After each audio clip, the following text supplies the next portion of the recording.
Die Bospatruisroete is een van vele roetes hier op 9 Ster Klein Kariba wat uitgemerk is. Die Bospatruisroete is so 782 meter lank as ons dan begin by die sorgsentrum. Die sorgsentrum is die plek dan wat mense kan sê jy jou motor kan parkeer en van daar af kan begin.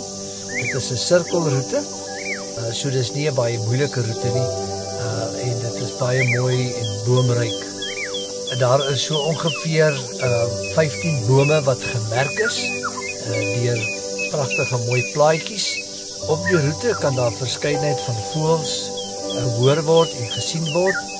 Ons het ook tydens ons opname van hierdie video het ons nyalas gesien. Ons het 'n rooibok of 2 gesien, 'n duikertjie, vlakvarke.